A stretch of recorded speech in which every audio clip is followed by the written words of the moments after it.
ಪ್ರತಿಭಟನೆ ಮಾಡುವ ವೇಳೆ ಪೆಟ್ರೋಲ್ ಸುರಿದುಕೊಂಡ ನೌಕರರು.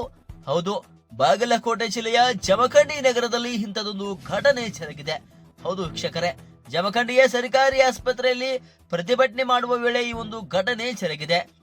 ಜಮಖಂಡಿಯ ತಾಲೂಕಾ ಆಸ್ಪತ್ರೆಯ ಸಿಎಂಒ ವಿರುದ್ಧ ನೌಕರರು ಪ್ರತಿಭಟನೆ ಮಾಡ್ತಾ ಇದ್ರು. ಸರ್ಕಾರಿ ಆಸ್ಪತ್ರೆಯಲ್ಲಿ ಗುತ್ತಿಗೆ ಆಧಾರದ ಮೇಲೆ ಕೆಲಸ ಮಾಡುವ ನೌಕರರನ್ನ ತೆಗೆದು ಹಾಕುವ ಒಂದು ಆರೋಪದಡಿ ಈ ಒಂದು ಪ್ರತಿಭಟನೆಯನ್ನ ಮಾಡುವ ವೇಳೆ ಏಕಾಏಕಿ ಪೆಟ್ರೋಲ್ ಸುರಿದುಕೊಂಡಂತ ನೌಕರರು. ಹೌದು, ಇದು ಜಮಖಂಡಿಯ ಸರ್ಕಾರಿ ಆಸ್ಪತ್ರೆಯಲ್ಲಿ ನಡೆದ ದುರ್ಘಟನೆ ಇದು.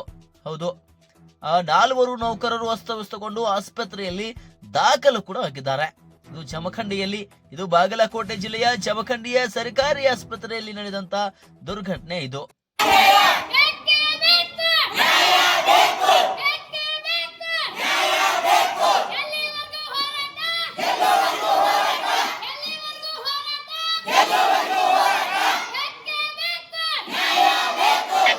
ಹೌದು, ಬಾಗಲಕೋಟೆ ಜಿಲ್ಲೆಯ ಜಮಖಂಡಿಯ ತಾಲೂಕಾ ಆಸ್ಪತ್ರೆಯ ಮೆಡಿಕಲ್ ಚೀಫ್ ಆಫೀಸರ್ ವಿರುದ್ಧ ನೌಕರರ ಒಂದು ಪ್ರತಿಭಟನೆ ಜರುಗಿದೆ. ಪ್ರತಿಭಟನೆಯ ವೇಳೆ ಪೆಟ್ರೋಲ್ ಸುರಿದುಕೊಂಡಂತ ಇಲ್ಲಿಯ ನೌಕರರು. ಜಮಖಂಡಿಯ ತಾಲೂಕಾ ಆಸ್ಪತ್ರೆಯ ವೇಳೆ ಈ ಒಂದು ದುರ್ಘಟನೆ ಜರುಗಿದೆ. 4 ಜನರನ್ನ ಕೆಲಸದಿಂದ ಕೈ ಬಿಡುತ್ತಾರೆ ಎಂಬ ಒಂದು ಆರೋಪದಡಿ ಪ್ರತಿಭಟನೆಯನ್ನ ಮಾಡ್ತಾ ಇದ್ರು. ಸಾಯಿನಾಥ ಹೆಸರಿನ ಖಾಸಗಿ ಏಜೆನ್ಸಿಯ ಮೂಲಕ ಕೆಲಸಕ್ಕೆ ಸೇರಿದ ನೌಕರರು. ಒಟ್ಟು 38 ನೌಕರರ ಪೈಕಿ 4ರನ್ನ ಕೈ ಬಿಡುವ ಹುನ್ನಾರ ನಡೆದಿದೆ ಎಂಬ ಒಂದು ಆರೋಪದಡಿ ಪ್ರತಿಭಟನೆಯನ್ನ ಮಾಡ್ತಾ ಇದ್ರು. ತಾತ್ಕಾಲಿಕ ಆದೇಶ ನೀಡಿದ್ರು ಹಾಜರಿ ಹಾಕಿಸಿಕೊಳ್ಳದೆ ಕೆಲಸ ಮಾಡಿಸಿಕೊಳ್ತಿದ್ದಾರೆ ಎಂಬ ಒಂದು ಪ್ರತಿಭಟನಾಕಾರರ ಒಂದು ಹೋರಾಟ ಇದು. ನಮ್ಮಲ್ಲಿರುವ 4 ಜನರನ್ನ ಕೈಬಿಟ್ಟು ತಮಗೆ ಬೇಕಾದವರನ್ನ ಸೇರಿಸಿಕೊಳ್ತಿದ್ದಾರೆ ಎಂಬ ಒಂದು ಆರೋಪವನ್ನ ಈ ನೌಕರರು ಮಾಡಿದ್ದಾರೆ. ಕ್ಯಾಬಿನಲ್ಲಿ ಪೆಟ್ರೋಲ್ ಹಿಡಿದು ಪ್ರತಿಭಟನೆ ಕುಳಿತಿದ್ದ ನೌಕರರು. ಪ್ರತಿಭಟನೆ ವೇಳೆ ಏಕಾಏಕಿ ಪೆಟ್ರೋಲ್ ಸುರಿದುಕೊಂಡಂತ ಈ ನೌಕರರು. ಆಸ್ಪತ್ರೆ ಸಿಎಂಒ ಮುದಿಗೌಡರ ಹಾಗೂ ನೌಕರರ ನಡುವೆ ವಾಗ್ದಾಳಿ ಕೂಡ ನಡೆಯಿತು. ಈ ಒಂದು ಪ್ರತಿಭಟನೆಯಲ್ಲಿ ಮೈ ಮೇಲೆ ಒಂದು ಪೆಟ್ರೋಲ್ ಅನ್ನ ಸುರಿದುಕೊಂಡ್ರು. 4 ಜನ ನೌಕರರು ಕೂಡ ಅಸ್ತವ್ಯಸ್ತಗೊಂಡು ಆಸ್ಪತ್ರೆಯಲ್ಲಿ ದಾಖಲಾಗಿದ್ದಾರೆ. ಇಂಥದ್ದೊಂದು ಘಟನೆ ಬಾಗಲಕೋಟೆ ಜಿಲ್ಲೆಯ ಜಮಖಂಡಿಯ ಸರ್ಕಾರಿ ಆಸ್ಪತ್ರೆ ಎದುರುಗಡೆ ನಡೆದಿದೆ. ಇದು ಅಲ್ಲಿ ಇರುವಂತಹ ಗುತ್ತಿಗೆದಾರರ ಆಧಾರದ ಮೇಲೆ ಕೆಲಸ ಮಾಡುವಂತ ಈ ಒಂದು ನೌಕರರ ಪರಿಸ್ಥಿತಿ.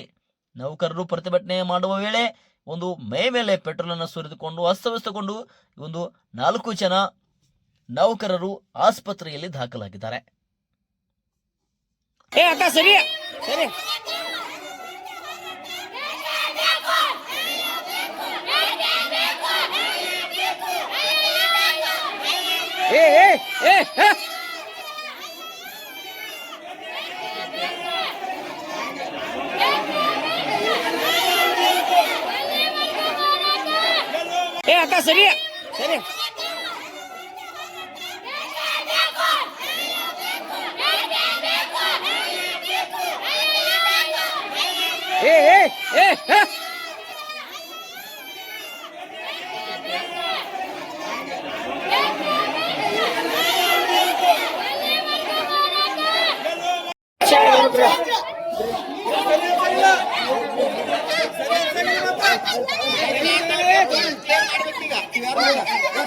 ಹೋದ್ರೆ ಹೋದ್ರೆ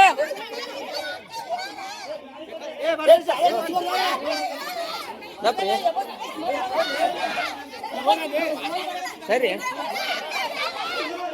ಒಯ್ರಿ ಒಳ ಒಯ್ರಿ